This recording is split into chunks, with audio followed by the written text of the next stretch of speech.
प्रिय विद्यार्थियों, नमस्कार। एक बार फिर अभिज्ञान कोचिंग क्लासेस की यूट्यूब चैनल पर आप सभी का हार्दिक अभिनंदन करता हूं। प्रिय बंधुओं, जैसा कि आप सभी को विदित है कि कोरोना महामारी के कारण अपने सभी जो एग्ज़ाम हैं वो धीरे धीरे आगे खिसक रहे हैं। इसीलिए संस्थान की तरफ से संदीप जी कसवा द्वारा संचालित अभिज्ञान कोचिंग क्लासेस के यूट्यूब चैनल पर ये कक्षाएं आपको हम उपलब्ध करवा रहे हैं। तो प्रिय विद्यार्थियों, आप ज़्यादा से ज़्यादा इनका लाभ उठाएं ताकि आप इनसे जुड़े रहें और आप अपने भविष्य में की ओर अग्रसर हो सके। तो प्रिय विद्यार्थियों, अपने हिंदी कर रहे थे और हिंदी का टॉपिक आज के लिए मैं लेके आया हूँ विशेषण, और इससे पहले अपने दो टॉपिक कर चुके हैं संज्ञा और सर्वनाम। तो बंधुओं, ये है विकारी शब्द है। क्या है? विकारी शब्द। आज का अपना टॉपिक रहेगा विशेषण। अपने बंधुओं जो कर रहे हैं वो सब के सब विकारी शब्द हैं। विकारी शब्द अपने कर रहे हैं। विकारी शब्द में आप सभी को पता है कि संज्ञा, सर्वनाम, संज्ञा, सर्वनाम,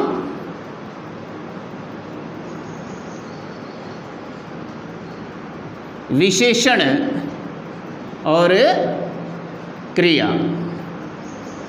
बंधुओं, हमेशा ध्यान रखिएगा, विकारी शब्दों की जो संख्या है वो 4 है। संज्ञा, सर्वनाम, विशेषण और क्रिया। ये ध्यान रखिएगा। आज का अपना टॉपिक होगा विशेषण। और विशेषण का जो अर्थ होता है विशेषता बताने वाला। विशेषता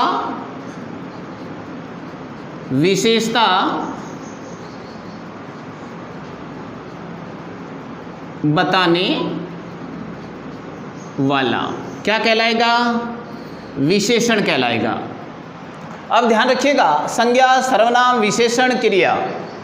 मैं इस विशेषण को इनके साथ जोड़कर इसकी भूमिका बनाने की कोशिश कर रहा हूं। ध्यान दीजिएगा, संज्ञा की जो विशेषता बताते हैं उन्हें क्या कहेंगे? विशेषण।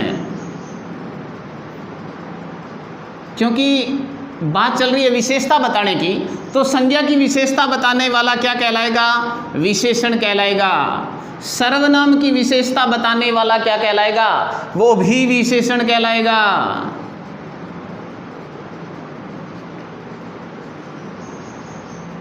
आगे ध्यान रखिएगा, विशेषण की विशेषता बताने वाला क्या कहलाएगा? प्रविशेषण। विशेषण। और क्रिया की विशेषता बताने वाला क्या कहलाएगा? क्रिया विशेषण।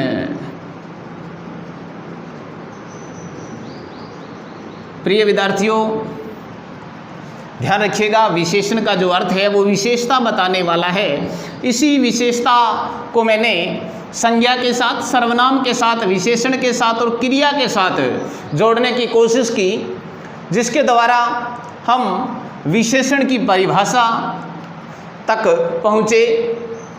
ध्यान दीजिएगा, अब मैं यूँ कह सकता हूँ कि संज्ञा और सर्वनाम की विशेषता बताने वाले शब्द क्या कहलाएंगे? विशेषण कहलाएंगे। ये ध्यान रखिएगा। और विशेषण की विशेषता बताने वाले शब्द क्या कहलाएंगे? प्रविशेषण कहलाएंगे। ये ध्यान रखिएगा। इससे पहले, विशेषण करने से पहले ध्यान रखिएगा, इन 3 बातों को जानना बहुत ही जरूरी है। विशेष्य,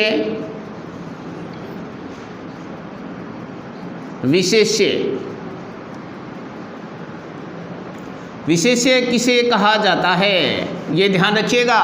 मैं बात कर रहा हूँ विशेषण की, जिसमें मुख्य रूप से क्या है? विशेष्य और प्रविशेषण। ये ध्यान रखिएगा। और संज्ञा और सर्वनाम की विशेषता बताने वाले शब्द तो विशेषण कहलाते ही कहलाते हैं। विशेष्य जिसकी विशेषता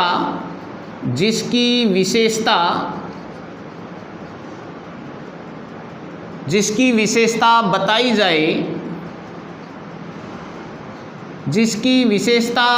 जाए, उसे क्या कहेंगे? विशेष्य कहेंगे। उसे क्या कहेंगे? विशेष्य कहेंगे। ये ध्यान रखिएगा, ध्यान दीजिएगा। मैं फिर इसी परिभाषा की तरफ चल रहा हूँ। विशेषण किसे कहा जाता है? वे विकारी शब्द जो संज्ञा या सर्वनाम की विशेषता बताते हैं, उन्हें विशेषण कहा जाता है। फिर बात कर लेता हूँ, प्रविशेषण किसे कहा जाता है? प्रिय विद्यार्थियों, विशेषण की विशेषता बताने वाले शब्द ही प्रविशेषण कहलाते हैं। और विशेष्य किसे कहा जाता है? जिसकी विशेषता बताई जाए उसे अपने विशेष्य कहेंगे। अब ध्यान रखिएगा, मैं संज्ञा और सर्वनाम की बात कर रहा था और इसके जरिए अपने इसकी परिभाषा तक पहुँचे, किसकी? विशेषण की परिभाषा तक। विशेषण का जो शाब्दिक अर्थ क्या होता है? विशेषता बताने वाला, विशेषता बताने वाला। अब मैं आपको उदाहरण के जरिए पहले समझाने की कोशिश करूँगा। पहले इसकी पूरी भूमिका तैयार कर लेते हैं, फिर इसी विशेषण को अपने विस्तार पूर्वक आपके सामने रखूँगा। ध्यान दीजिएगा, मैं आपके सामने कोई भी संज्ञा शब्द रख रहा हूं। जैसे संज्ञा शब्द मैंने रख दिया दीवार, संज्ञा शब्द मैंने रखा दीवार। प्रिय विद्यार्थियों, मैं पहले ही बता चुका हूं कि संज्ञा की विशेषता बताने वाले शब्द क्या कहलाएंगे? विशेषण कहलाएंगे। मैंने आपके सामने संज्ञा शब्द रखा है दीवार, और दीवार के आगे मैं एक शब्द रख देता हूं सुंदर। दीवार के आगे मैं एक शब्द रख देता हूं सुंदर। देखिए पूरा वाक्य पढ़ के देखिएगा। सुंदर दीवार, दीवार कैसी है? सुंदर है। ध्यान दीजिएगा, इस दीवार की विशेषता किसने बढ़ा दी? सुंदर ने। ध्यान रखिएगा, ये सुंदर शब्द क्या है? विशेषण है। क्या कहलाएगा? विशेषण कहलाएगा। ये विशेषण कहलाएगा। इसी तरह से मैं आपके सामने शब्द रख देता हूं बगीचा। बगीचा, बगीचा, बगीचा एक स्थानवाचक शब्द है जो कि क्या है? संज्ञा है। और संज्ञा से पहले मैं कोई शब्द रख देता हूं, जैसे बड़ा बगीचा। बड़ा बगीचा, बगीचा कैसा है? बड़ा है। ध्यान रखिएगा, ये बड़ा शब्द क्या है? बगीचे की विशेषता बढ़ा रहा है। बड़ा, तो बड़ा शब्द क्या हो जाएगा? सुंदर हो जाएगा। बड़ा शब्द क्या हो जाएगा? विशेषण हो जाएगा। ये ध्यान रखिएगा प्रिय विद्यार्थियों। इस तरह से आप विशेषण को पहचान सकते हो, ये हमेशा ध्यान रखिएगा। जैसे शब्द रख देता हूं चाय, शब्द रख देता हूं आपके सामने चाय। चाय शब्द आप सभी को पता है संज्ञा है। चाय शब्द संज्ञा है, और संज्ञा के आगे मैं शब्द रख देता हूं मिठी चाय। मिठी चाय, तो इस मिठी शब्द ने किसकी विशेषता बता दी? चाय की। तो मिठी शब्द क्या हुआ? विशेषण हो गया। विशेषण हो गया, ये ध्यान रखिएगा। और जिसकी विशेषता बताई जाए, ध्यान रखिएगा, दीवार कैसी है? सुंदर है। सुंदर शब्द क्या है? विशेषण है, ये ध्यान रखिएगा। लेकिन सुंदर है क्या? दीवार। ये दीवार शब्द क्या है? विशेष्य। दीवार क्या है? विशेष्य। इसी तरह से यहाँ देखिएगा, बगीचा कैसा है? बड़ा है। बड़ा शब्द क्या है? विशेषण है। लेकिन ध्यान रखिएगा, बड़ा है क्या? बगीचा। यानी जिसकी विशेषता बताई जाए, बगीचा शब्द क्या कहलाएगा? विशेष्य कहलाएगा। प्रिय विद्यार्थियों, मेरी बात आप तक पहुंच रही होगी, आप इसे पूरी तरह से समझने की कोशिश कर रहे होंगे। अब अपने आगे बढ़ते हैं इसके प्रकार की ओर, इसके भेद की ओर, कि विशेषण कितने प्रकार के होते हैं और उन्हें अपने विस्तार पूर्वक पढ़ेंगे। तो एक बार फिर से मैं बता दूं आपको कि विशेषण का अर्थ होता है विशेषता बताने वाला शब्द। प्रिय विद्यार्थियों, विशेषण कहा किसे जाता है? संज्ञा और सर्वनाम की विशेषता बताने वाले शब्द ही विशेषण कहलाएंगे, विशेषण कहलाएंगे। अब विशेषण के अंदर ही एक छोटा सा बिंदु अक्सर हम पढ़ते हैं, वो होता है प्रविशेषण। और प्रविशेषण कहा किसे जाता है? विशेषण की विशेषता बताने वाले शब्द ही प्रविशेषण कहलाते हैं। विशेषण की विशेषता बताने वाले शब्द प्रविशेषण कहलाते हैं। फिर अपने पढ़ा यहीं पर क्रिया, क्रिया की विशेषता बताने वाले शब्द क्या कहलाएंगे? क्रिया विशेषण।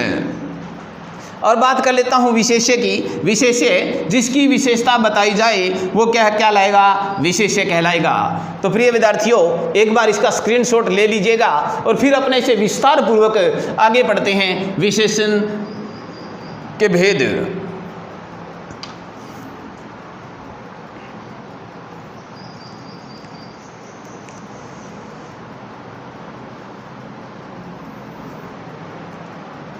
तो प्रिय विद्यार्थियों, आपने स्क्रीनशॉट ले लिया होगा।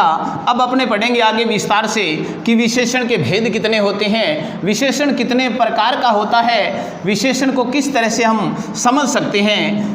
तो ध्यान रखिएगा, विशेषण, विशेषण शब्द जैसे ही आपके दिमाग में आए तो आपके दिमाग में ये बात घर कर जानी चाहिए कि विशेषण का जो शाब्दिक अर्थ होता है वो होता है विशेषता बताने वाला।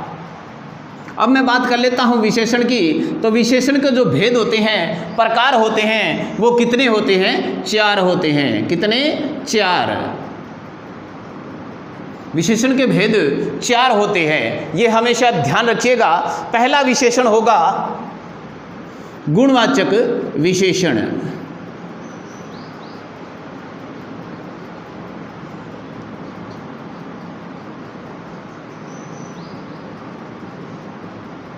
दूसरा गुणवाचक विशेषण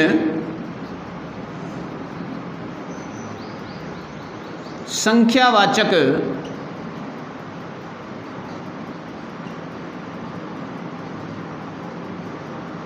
गुणवाचक विशेषण संख्यावाचक विशेषण। गुणवाचक विशेषण हो गया, संख्यावाचक विशेषण हो गया, परिमाणवाचक विशेषण। परिमाण वाचक विशेषण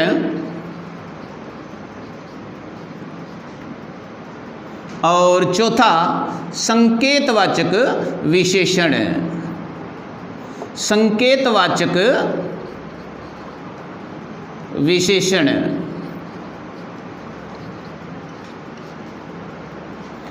ध्यान दीजिएगा प्रिय विद्यार्थियों, विशेषण कहा किसे जाता है वो अपने कर चुके हैं। तो विशेषण के भेद, विशेषण के प्रकार कितने होते हैं? 4 होते हैं, जिन्हें मैं आपके सामने क्रम से आगे बढ़ते हुए आपको इनका परिचय करवाऊंगा। गुणवाचक विशेषण हो गया, संख्यावाचक विशेषण हो गया, परिमाणवाचक विशेषण और संकेतवाचक विशेषण। तो सबसे पहले प्रिय विद्यार्थियों अपने करेंगे गुणवाचक विशेषण।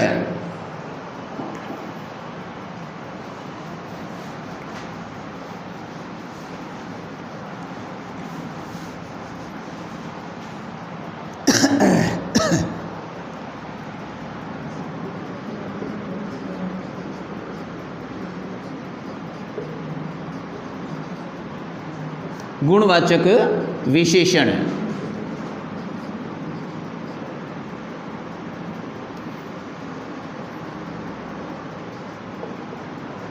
ये लो विद्यार्थियों, गुणवाचक विशेषण।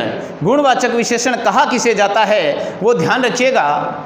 जो शब्द किसी व्यक्ति या वस्तु के गुण, मैं यहाँ लिख देता हूँ, जो शब्द किसी व्यक्ति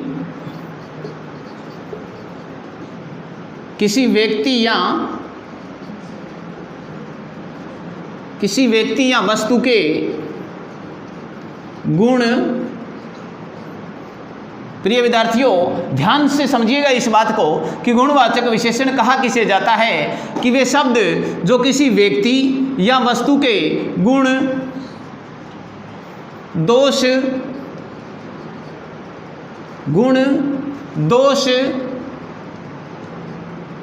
रंग,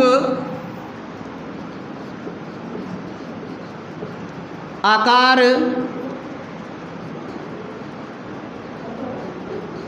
स्थिति, गंध आदि का बोध कराते हैं, उसे अपने गुणवाचक विशेषण के नाम से जानते हैं। ध्यान दीजिएगा, गुणवाचक विशेषण की अपने बात कर रहे हैं कि गुणवाचक विशेषण कहा किसे जाता है कि वे शब्द जो किसी व्यक्ति या वस्तु के गुण, दोष, रंग, रूप, आकार, स्थिति, गंध आदि का जो बोध करवाते हैं उसे क्या कहेंगे? गुणवाचक विशेषण कहेंगे। ये ध्यान रखिएगा। मैं गुणवाचक विशेषण के कुछ शब्द आपके सामने रख रहा हूं, गौर कीजिएगा। पहले गुण की बात कर लेते हैं। अच्छा,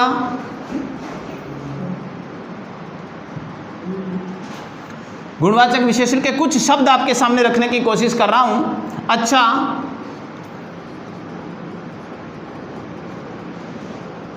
बुरा,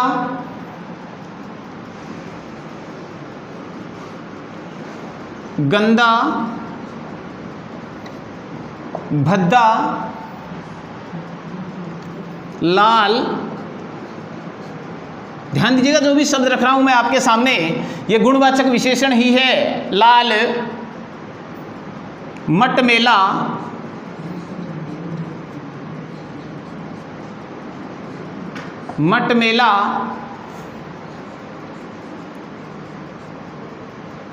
भूरा, चौकार,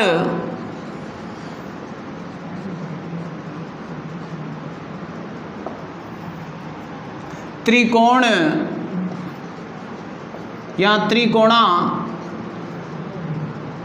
चतुर्भुज, स्थिति, स्वस्थ,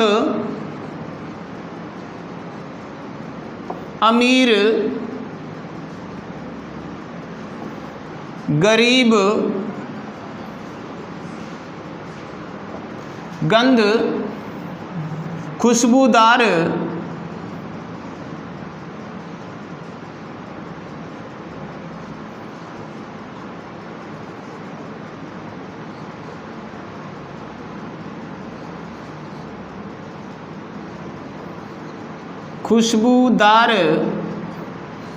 बदबूदार, गीला, सूखा। ध्यान रखिएगा, मैं आपको गुणवाचक विशेषण की बात कर रहा हूं कि वे शब्द जो किसी व्यक्ति या वस्तु के गुण, दोष, रंग, आकार, स्थिति, गंध आदि का बोध करवाते हैं, वो गुणवाचक विशेषण के नाम से जाना जाता है। गुणवाचक विशेषण। अब ध्यान रखिएगा, अच्छा, बुरा, गंदा, भद्दा, लाल, पीला, काला, सफ़ेद, मटमेला, चौकार, चतुर्भुज, त्रिकोण, स्वस्थ, बीमार, अमीर, गरीब, ऊंचा, नीचा, खुशबूदार, गीला, सूखा। एक बात का ध्यान रखिएगा, गुणवाचक विशेषण में ही कुछ शब्द और हैं, जैसे अपने इनको पहले संज्ञा में पढ़ चुके हैं। दक्षिण,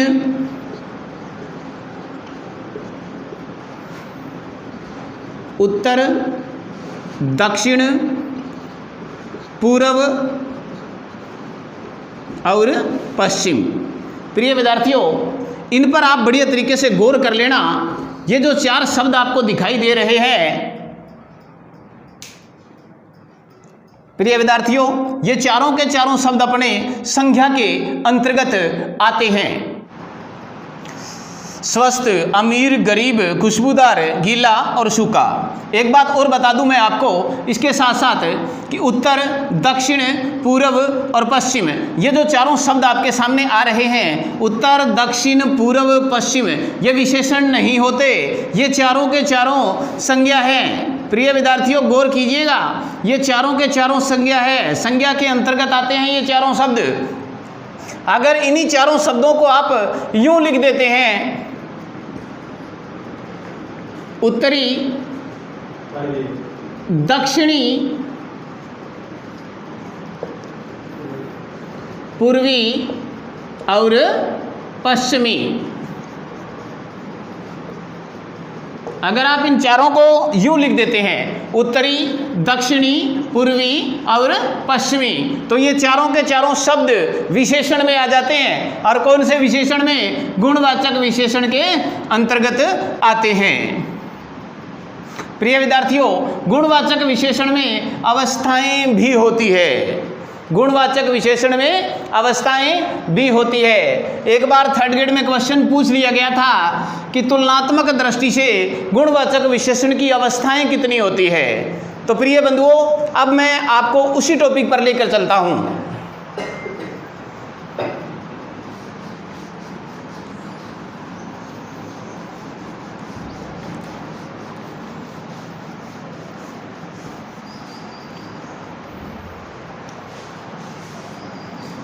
प्रिय विद्यार्थियों, अपने कर रहे हैं गुणवाचक विशेषण। गुणवाचक विशेषण कर रहे हैं और गुणवाचक विशेषण में ही तुलना की दृष्टि से, तुलना की दृष्टि से तीन अवस्थाएं होती है।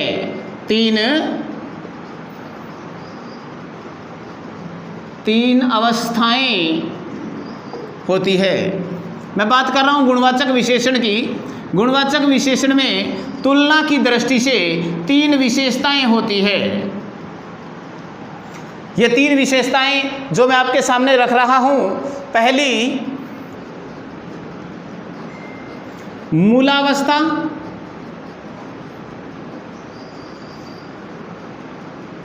दूसरी उत्तरावस्था, मूलावस्था हो गई, उत्तरावस्था हो गई, और नंबर 3 उत्तमावस्था। उत्तमावस्था। ध्यान रखिएगा, गुणवाचक विशेषण में तुलना की दृष्टि से प्रिय विद्यार्थियों तीन अवस्थाएं होती है और तीनों की तीनों अवस्थाएं मैंने आपके सामने रखी है। अब मैं आपको इन्हें समझाने की कोशिश करूंगा। मूलावस्था, उत्तरावस्था और उत्तमावस्था। सबसे पहले मैं बात कर लेता हूं मूलावस्था की। मूलावस्था की प्रिय विद्यार्थियों ध्यान दीजिएगा, मूलावस्था यह विशेषण की मूल अवस्था होती है। कौन सी अवस्था? मूल अवस्था होती है। पहली बात क्या कर रहे हैं? मूलावस्था। मूलावस्था में पहली बात आपने देखी कि यह विशेषण की मूल अवस्था होती है। नंबर 2, इसमें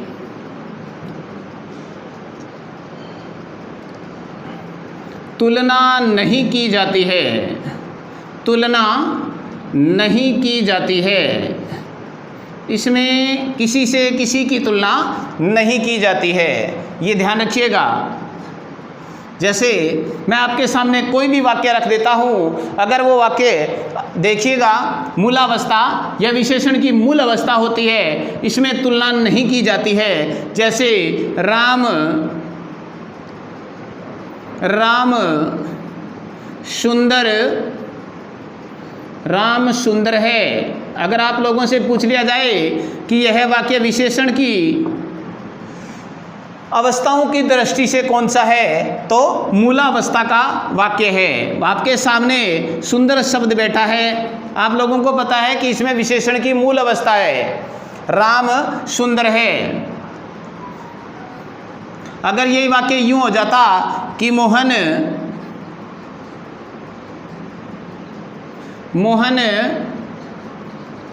गरीब है,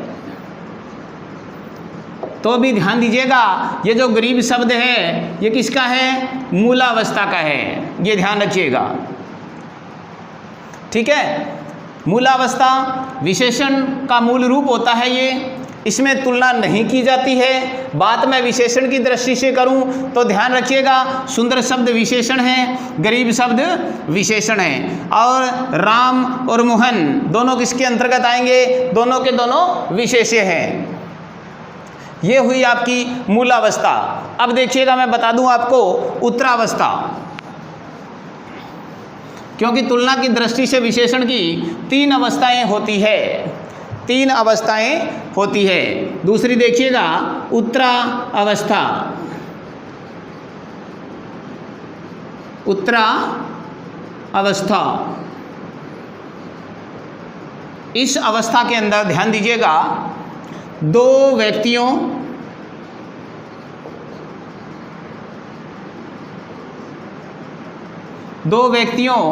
या दो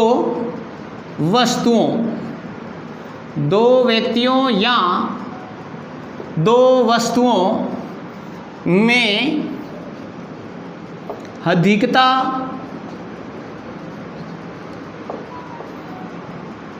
या न्यूनता की तुलना की जाती है। अधिकता या न्यूनता की तुलना की जाती है, उसे क्या कहेंगे? उत्तरावस्था कहेंगे। उत्तरावस्था में एक बात याद रखनी है हमेशा, सिर्फ 2 ही होने चाहिए, 2 से ज़्यादा नहीं होने चाहिए। 2 व्यक्ति और या 2 वस्तुओं के बीच में अधिक या ज़्यादा या कम की तुलना होती है, 2 से ज़्यादा नहीं होने चाहिए। वो क्या हो जाएगी? उत्तरावस्था हो जाएगी। वाक्य देखिएगा, जैसे राम मोहन से सुंदर है। राम मोहन से सुंदर है वाक्य की दृष्टि से विशेषण की कौन सी अवस्था है? तो ध्यान दीजिएगा, 2 के बीच तुलना हो रही है, तो कौन सी है? उत्तरावस्था। ये ध्यान रखिएगा। गीता सीता से लंबी है। ध्यान रखिएगा, यहां फिर 2 के बीच में है। जब 2 के बीच में तुलना हो, चाहे कम की हो चाहे अधिक की हो, तो वहां पर अवस्था कौन सी होगी? उत्तरावस्था होगी। ये ध्यान रखिएगा, ये वाक्य उत्तरावस्था का है। प्रिय विद्यार्थियों, अब कर लेते हैं उत्तमावस्था। उत्तमावस्था कौन सी होती है वो ध्यान दीजिएगा। अपने तुलना की दृष्टि से गुणवाचक जो विशेषण होता है, ये 3 प्रकार का होता है। तुलना की दृष्टि से बात कर रहा हूं प्रिय विद्यार्थियों, तुलना की दृष्टि से 3 प्रकार का होता है, जिसमें मूलावस्था, उत्तरावस्था और उत्तमावस्था। जिसमें जो मूलावस्था है यह विशेषण की मूल अवस्था होती है, और उत्तरावस्था में 2 व्यक्तियों या 2 वस्तुओं में कम या ज़्यादा की तुलना होती है। तो अब कर लेते हैं उत्तमावस्था।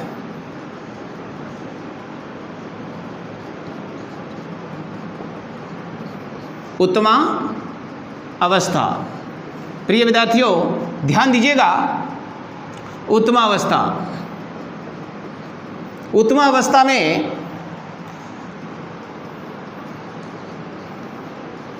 दो से अधिक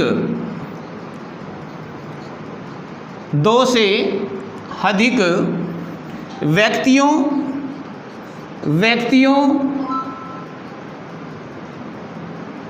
या वस्तुओं में, बात कर रहा हूं मैं 2 से अधिक की, 2 से अधिक व्यक्तियों या वस्तुओं में तुलना की जाती है। तुलना की जाती है और किसी एक को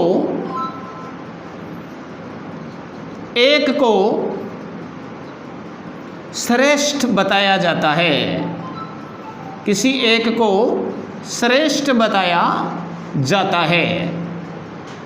ध्यान रखिएगा, बात कर रहे हैं उत्तमावस्था की, और उत्तमावस्था में दो से अधिक की बात चल रही है। दो से अधिक व्यक्ति या वस्तुओं के बीच में तुलना होती है जिनमें से किसी एक को श्रेष्ठ बताया जाता है, श्रेष्ठ घोषित कर दिया जाता है। जैसे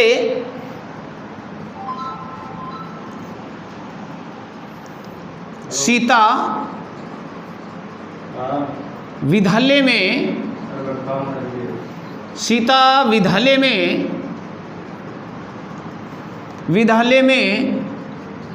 सबसे लंबी है। ध्यान रखिएगा, सीता विद्यालय में सबसे लंबी है। हो सकता है विद्यालय में 500 विद्यार्थी हों और 500 विद्यार्थियों में से सबसे लंबी कौन है? सीता है। ध्यान रखिएगा, दो व्यक्तियों, दो से अधिक की तुलना हो रही है, अधिक व्यक्तियों वस्तुओं में, और किसी एक को श्रेष्ठ घोषित कर दिया जाता है। तो सीता विद्यालय में सबसे लंबी है वाक्य किस अवस्था में जाएगा? उत्तमा अवस्था में जाएगा। इसी तरह से और देखिएगा, मैं कह दूं कि राम बाजार में सबसे मोटा है, ये भी उत्तमा अवस्था के अंतर्गत ही गिना जाएगा। अब गुणवाचक विशेषण की जो अवस्थाएं हैं उन्हें हम किस प्रकार से बना सकते हैं वो मैं आपके सामने रख देता हूं कि इन्हें अवस्थाओं को किस प्रकार से अपने बनाते हैं। मैं विशेषण की अवस्थाओं की बात कर रहा हूं। मैं यहाँ रख देता हूं सबसे पहले मूलावस्था,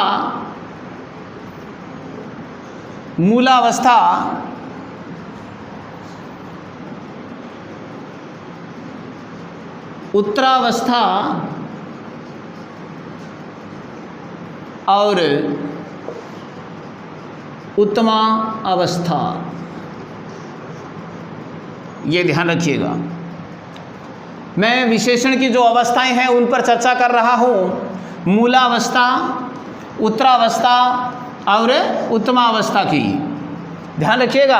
आपके सामने सबसे पहले मूलावस्था की बात कर लेता हूं। मूलावस्था कहा किसे जाता है कि यह विशेषण का मूल रूप होता है, यह विशेषण का मूल रूप होता है, जिसे अपने क्या कहेंगे? मूलावस्था कहा जाता है। ध्यान रखिएगा, मैं आपके सामने एक शब्द रख रहा हूं, प्रिय। यह विशेषण का मूल रूप है, लेकिन तुलना की दृष्टि से किसमें? मूलावस्था में। उत्तरावस्था बनाते समय शब्द के अंत में तर शब्द जोड़ दिया जाता है, और जब उत्तमावस्था बनाएंगे तो शब्द के अंत में तम शब्द जोड़ देंगे।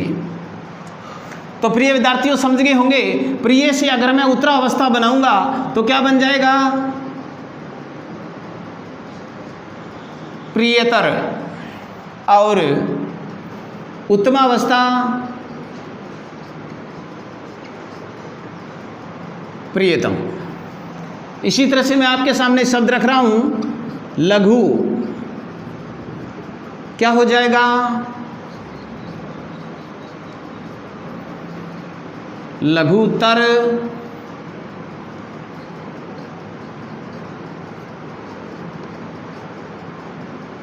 लघुतम। बात समझ में आ गई होगी। प्रिय, लघु। शब्द रख देता हूं कठोर। क्या हो जाएगा? कठोरतर। और ये